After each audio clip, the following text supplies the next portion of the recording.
Redis is famous for simple key-value storage, but with RedisJSON, you can store full, nested JSON documents and update individual fields in place, without reading or rewriting the whole thing. Before RedisJSON, developers would serialize a JSON object into a string, store it with set, and deserialize it on every read, just to change one field. RedisJSON eliminates that round trip entirely. Internally, RedisJSON keeps the document as a tree structure.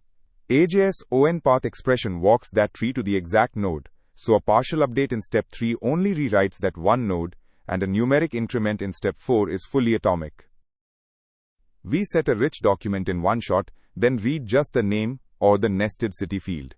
We update age in place with HSET, increment it atomically with HINCRBY, and manage tags in a separate set, all without touching the rest of the document. The classic mistake is treating JSON like a blob. Get it, deserialize, change a field, then set the whole thing back. That is a race condition. Reviewers should also flag code that ignores the array wrapper that JSONPath always returns. RedisJSON gives you document store power inside Redis. The golden rule: let the server do the partial update with a precise JSONPath. Never pull the whole document into your app just to change one field.